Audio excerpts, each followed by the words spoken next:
How is it possible that a movie with the title In and Out is so sexless? After I talked about Philadelphia last week, Ziffelmeyer commented that Tom Hanks won an Oscar for that film and then accidentally outed his high school drama teacher in his acceptance speech. I would not be standing here if it weren't for two very important men in my life. Mr. Raleigh Farnsworth, who was my high school drama teacher, and one of my classmates under Mr. Farnsworth, Mr. John Gilkerson. I mention their names because they are two of the finest gay Americans. Mr. Farnsworth was actually already out when Tom Hanks thanked him, but what if he wasn't?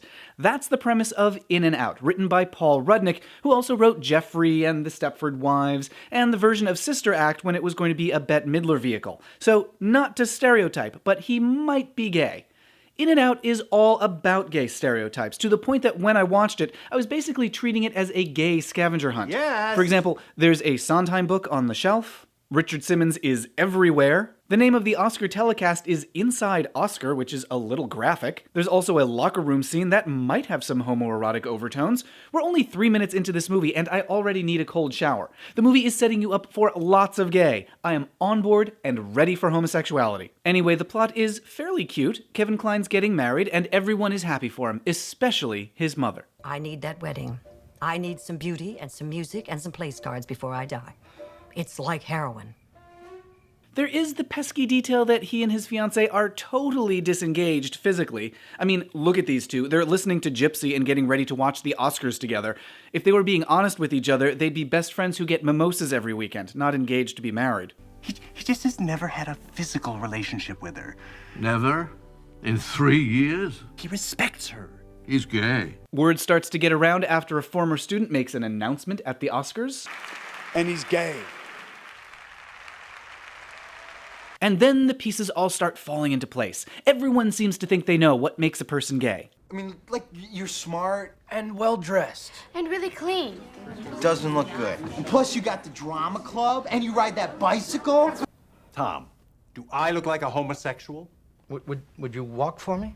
And what makes a person straight. Are you dressed in suitably masculine attire? Stand straight and tall. Untuck your shirt.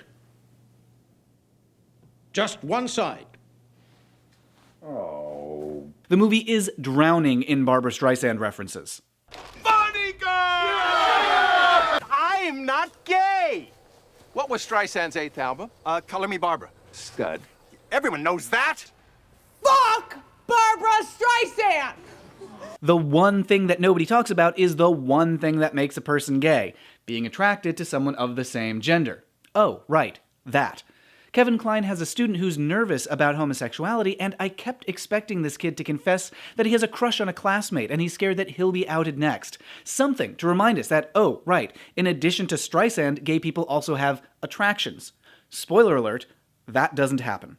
There is one moment of sexual, I guess you could call it chemistry. Tom Selleck plays a gay entertainment reporter who comes to town after the Oscar speech and winds up forcing a kiss on Kevin Kline that melts him. You know what you need? I need a wedding! Now, this is a trope that's used over and over and over in straight movies. The forced kiss that warms the frigid girl's heart. Do you still want it, Johnny, when we go back?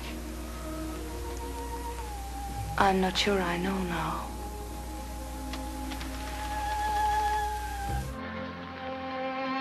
It's really all I am to you, is it? Of course, Professor. Are you sure? Why, yes. Yes, of course.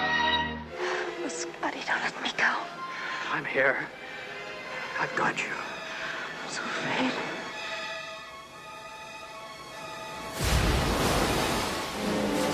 Come to think of it, Jimmy Stewart sure did keep himself busy.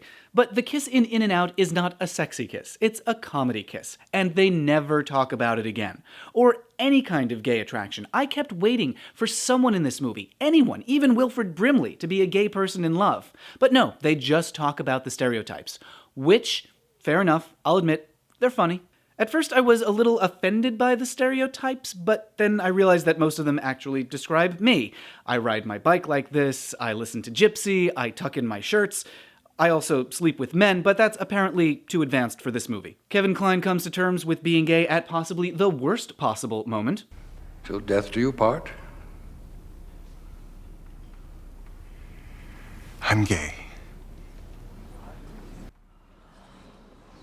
I love Debbie Reynolds' reaction here. Her character is horrified, but in real life, I have to assume this woman has heard these words thousands of times. So good for her for mustering up the skill to still look surprised.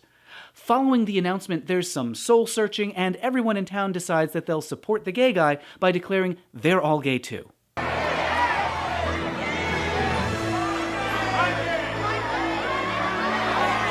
Bear in mind that at this point, everyone seems to think that being gay means listening to show tunes and riding a bicycle, so hopefully they won't be too shaken up when they find out what gay people actually do.